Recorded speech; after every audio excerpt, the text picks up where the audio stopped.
He's ashamed to come forward. Gwen Hunter. It ruined my life. And Denise Shipes. I don't think that he should be able to get away with it, no matter how long it's been. Are two of three women suing former heavyweight boxing champion George Foreman of childhood sexual abuse, sexual battery, and intentional infliction of emotional distress. It made me different. That's what it did too, Gina. It made me different. Both women, now in their 60s, didn't know each other until recently. They allege Foreman began grooming them when they were 8 and 9. He asked me if I knew what the word platonic was. A platonic relationship is what Hunter says she had with Foreman until the age of 15. That's when she claims the former champ forced her to have sex by threatening to fire her father, who was Foreman's manager, if she didn't do as he demanded. Do you want your dad to lose his job? I said, no. And he said, well, you'll do what I say. Okay.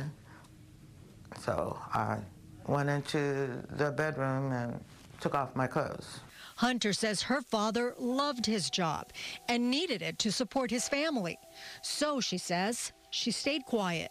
I was petrified, absolutely, because I believe that, that he would definitely fire my dad.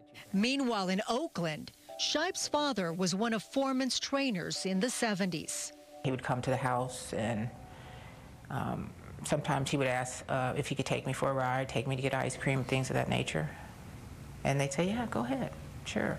Shipes remembers thinking Foreman was a sweet guy, almost like a brother.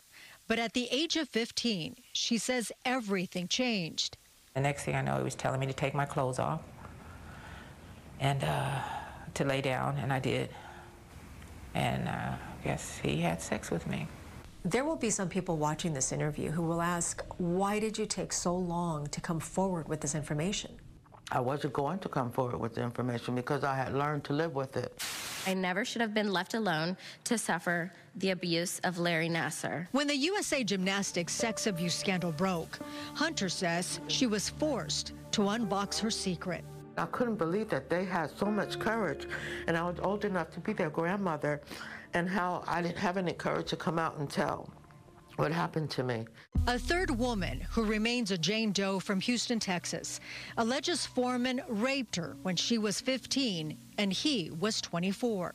Now that we learned about this third victim, you see amazing similarities between what she said happened and the incidences involving both of my clients as well. Attorney Sam Dordulian represents Hunter and Shipes.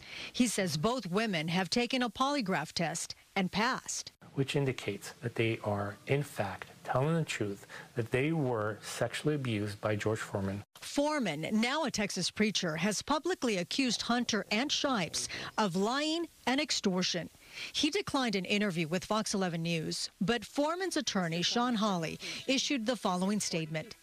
Mr. Foreman, who has spent the last 50 years in the public eye, vehemently and unequivocally denies all allegations of sexual abuse or assault leveled against him. Mr. Foreman's commitment to defending his innocence is unwavering, and he will tenaciously fight these false and fraudulent allegations in court. He is fully prepared to confront and refute these baseless accusations and clear his name of any wrongdoing. I am livid. This man is calling me an extortion artist, a liar.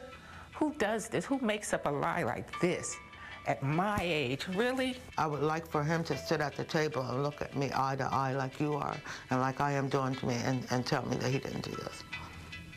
No. If you could speak with George Foreman now, what would you say? I would say you need to repent